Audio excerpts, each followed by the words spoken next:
In this week's chapter of One Piece, the Straw Hat Pirates survive a massive eruption of seawater coming from the trunk of the giant elephant of Zou. They're also reunited with their friends Nami and Chopper, but where the hell is Sanji? This week's chapter of One Piece was totally the equivalent of the to-be-continued screens from the One Piece anime series. The way this chapter ended made me scream out loud. Why couldn't Nami have just finished her sentence and let us know where Sanji is? It's such a good hook to get people to continue reading the One Piece manga series, and it's made even worse by the fact that apparently the next chapter is going to be on break, so we're going to have to wait 2 weeks before we get our real answer as to really what happened to Sanji.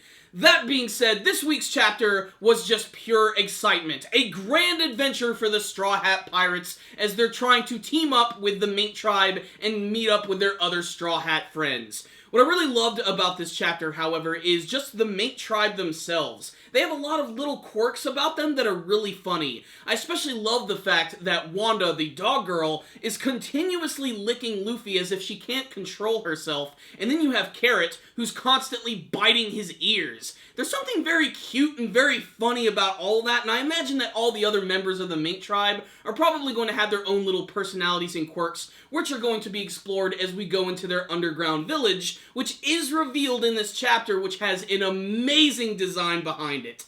They all live basically like SpongeBob SquarePants. They all live in pineapples. Who lives in a pineapple on the elephant? Now, the main reason that the Straw Hat Pirates are actually going down into the underground base of the Mink Tribe is because they're trying to escape from this massive rain eruption, which is coming from the elephant itself. You see, the elephant is actually cleaning its back by putting its trunk in the ocean, sucking up all types of water, fish, and even giant sharks, and then spraying it all over its back. But to the other people that are on the island, this is like a giant volcanic eruption, which can cause a lot of destruction. However, they've actually made the island work so that all the water is going to go into these underground aqueducts. They can collect the fish for food. So in many ways, this giant elephant is actually a blessing to the Mink Tribe. But it's when they actually do finally get into their base where things start to get really awesome. Because like I said, you get to see their entire base of operations. It looks beautiful. Like all of the giant hanging pineapples and the one that are on stalks, all the different types of animals. There are so many, and they're so happy to see the Straw Hat Pirates. And this is also where we are formally reunited with Nami and Chopper, both with brand new outfits. Nami looking fine as hell as always, and Chopper looking like a damn pimp. Excuse me, King Chopper. However, the happy reunion is short-lived as Nami reveals that something bad might have happened to Sanji. So what's the rundown on this week's chapter of One Piece? This was an exciting, adventurous, and awesome chapter of One Piece, which has a number of important details and a lot of funny moments which are very easy to miss, so let's just talk about some of the highlights. First, we have Kanjuro and Kinemon, who are still desperately trying to climb up the top of this elephant, and they're doing it with a badly drawn cat, which goes by the name of Nekozaimon. Why couldn't Kanjuro have just, drawn a monkey, or something that is actually adept at actually climbing something? He got a cat, which, yes, they can climb trees, but I wouldn't say that they're the actual best at it. But it does lead to a lot of good humor, because they actually end up getting doused in all of the massive rain eruption, and Nekozaimon the cat just happens to look ridiculous. Another big detail about this chapter is that apparently Jack the Pirate, the one who just completely obliterated the island of Zou, is dead. He's not dead. There's no way they're going to kill a character like this, especially because we haven't even seen him quite yet.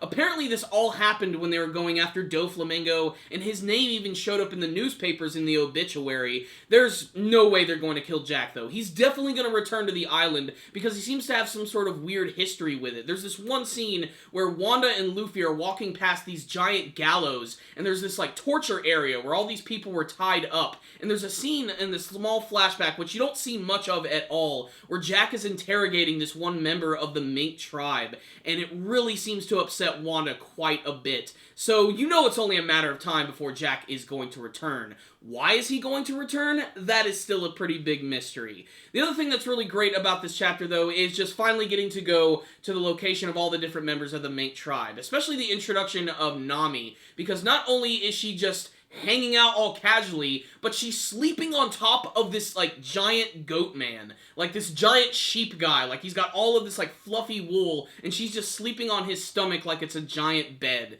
It's really funny, and it's moments like that that are going to make this arc incredibly distinctive and very funny. Speaking of funny, there's just so many amazing moments from this chapter. Just a couple that stick out in my mind is when they actually confront the Mink tribe, how Usopp is literally controlling Zoro like a puppet, like moving his arms around, trying to make him seem intimidating, or when Nico Robin is actually explaining like how the elephant's rain eruption works, how she pictures the elephant in her mind as this super cute cartoony version of itself. It's exactly what Nico Robin would do. That being said, this week's chapter of One Piece was filled with a lot of mystery, adventure, and excitement, and an amazing cliffhanger ending with Sanji. What happened to Sanji? Was he captured by another group? Was he seemingly killed? What happened to everybody's favorite cook of the Straw Hat Pirates? We're gonna have to wait so long to see what's gonna happen. Ever since they introduced that whole element with Sanji at the end of the Dressrosa arc, with his brand new wanted poster and now this, it's just adding so much more mystery to his character. And I'm really interested to see why they're actually singling out Sanji so much. Maybe the author just has a really big plan for him in this arc. All I know is, I cannot wait to see where this is going. So, I loved this chapter quite a bit. I got a lot of laughs out of it. I loved the design of the village of the Mink tribe, with all of the pineapples and all the ridiculous animal people. They all look really awesome, and of course just all the funny moments. Just, I can't get enough of them in this chapter. Just the way that the Mink tribe interact with humans is great, especially Luffy, where they're constantly licking and biting him, just like real animals. It's really funny. It's almost like a tick for them. That combined with the really good artwork and sharp writing made this an incredible entertaining chapter of One Piece. A chapter that we're all going to have to read a couple of times, which will get us excited for the next chapter in the next couple of weeks. So I'm going to give this one right here a 5 out of 5. I am really digging this arc so far, mostly for all of the creativity behind it, and I really cannot wait to see what they're going to do more with this giant Zou arc. So, 5 out of 5 from me, but I want to hear from you guys. Did you read this week's chapter of One Piece? Did you have a favorite character who showed up, a favorite scene? What's the deal with Sanji? What's really going on with him? Was he captured? Is he actually somewhere else on the island of Zou? Was he seemingly eaten by some sort of giant monster that we never saw off screen? Please tell me your theories in the comments section below, and what you hope to see from the rest of the Zou arc of One Piece. Thank you guys for watching this review. Make sure to like it, share it with your friends, and subscribe to the channel. Thank you guys again for watching, and as always, stay dandy, baby!